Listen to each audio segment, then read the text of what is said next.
I will tell you just a little.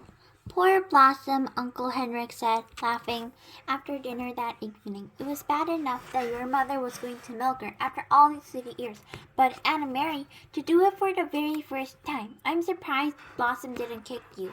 Mama laughed too. She sat in a comfortable chair that Uncle Henrik had moved from the living room and placed in the corner of her kitchen. Her leg, in a clean white cast on the knee, was on a footstool. Anna Mary didn't mind their laughing. It had been funny. When she had arrived back at the farmhouse, she had run along a road to avoid the soldiers who might have been in the woods now. Carrying nothing, she was in no danger. Mamma and Christy were gone.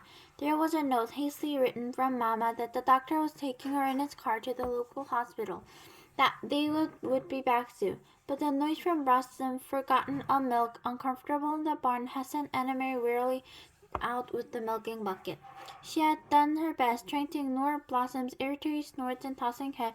Remember how Uncle Henrik's worked with a firm, rhythmic pulling the motion, and she had milked. I could have done it, Christy announced. You only had to pull and squirt down. I could have do it easily. Anna Mary rolled her eyes. I see you trying, she thought. If Ellen couldn't come, is Ellen coming back? She said, forgetting the cow for a moment. She said she made a dress for my doll. Anna Maria and I will help you make a dress, Mama said. Ella had to go with her parents. That's a nice surprise that the Rosens came last night to help her. She would have waked me up to say goodbye, Christy grumbled, spooning imaginary food into the painted mouth of the doll she had prodded in the chair beside her. Anna Mary, Uncle Henrik said, getting up from the table and pushing her back to his chair. If you had come with me now to the barn, I'll give you a milking lesson. Wash your hands first. Me too, Christy said. No, not you.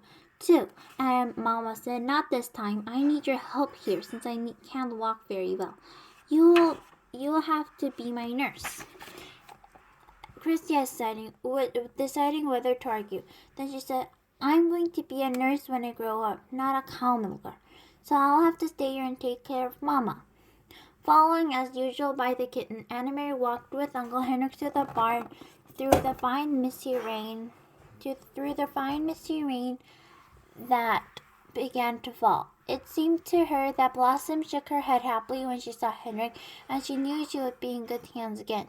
She sat on the stacked hay and watched while he milked, but his mind was not on milking.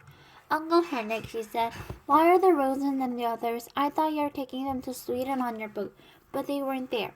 They were there, he told her, leaning forward against the cow's broadside. You shouldn't know this. You remember that I told you it's not safe to know. But, he went on, his hands moved to their sure practiced motion. I will tell you just a little, because you are so very brave. Brave? Anna Mary said, surprised. No, I wasn't. I was very frightened. You risked your life. But I didn't even think about that. I was only thinking of, he interrupted, smiling. That's all what brave means. Not thinking about the dangers, but thinking about what you must do. Of course you were frightened. I was too today. But you were keeping your mind what you had to do. So did I. So let me tell you about the Rosens. Many of the fishermen boats have built hidden places in their boats. I have too. Down underneath, I have only to lift the boats to the right place, and there is a room to hide a few people.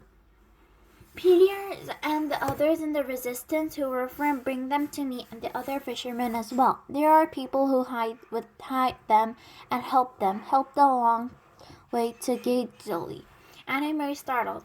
Peter is in the resistance? Of course, I should have known. He brings Mama and Papa the secret newspaper, De Fredans, and he always seemed to be on the move.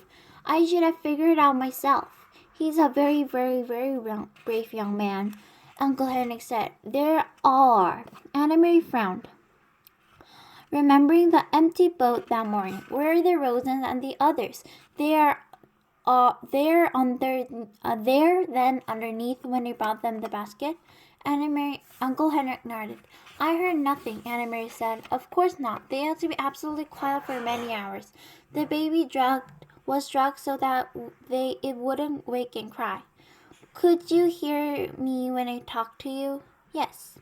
Your friend Ellen told me later that they heard you, and they heard the soldiers who came to search the boat.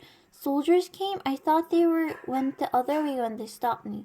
There are many soldiers in Giggly and all along the coast. They are searching all the boats now. They knew that the Jews are escaping. We're not sure now, and they rarely find them. The hiding places are so carefully concealed, and we often pile dead fish on the deck as well. They had getting their shiny boots dirtied. He turned his head toward her and grinned. Anna Maria remembered the shiny boots confronting her in the dark path. Uncle Henrik, I'm sure you're all right, but I shouldn't know everything. But please, would you tell me about the handkerchief? I know it was important, the packet, and that's why I ran through the woods to take it to you. But I thought it may be a map. How could a handkerchief be so important?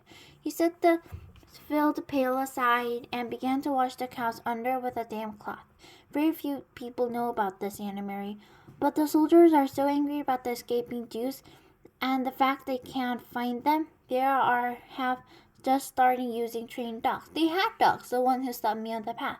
Uncle Henrik nodded. The dogs are trained to sniff around and find where people is hidden. It happened just yesterday on 2 boats. Those damn dogs, they go right through the dead fish to the human scent. We were all very, very worried. I thought it meant the end of the escape to Sweden by boat.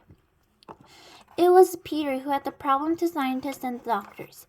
Some of the fine minds have worked day and night trying to find a solution, and they've created a special drug. I don't know what it is, but it was in the handkerchief. It attracts the dogs, and when they sniff it, it ruins their sense of smell. Imagine that.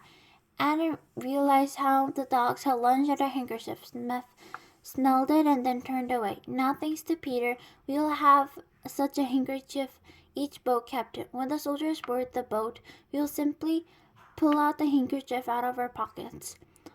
The Germans will probably think we all have a bad cold. The dogs will sniff the handkerchief we're holding, and then roam the boat to find nothing. They will smell nothing. Did they bring dogs to your boat this morning? Yes. Not 20 minutes after you were gone, I was to pull away from the boat when the soldiers appeared and ordered me to halt. They came aboard, searched, found nothing. But that by then, of course, I had the handkerchief, and I had not. Well, his voice trailed off, and he didn't finish the sentence. He didn't need to. And she had not found the packet where Mr.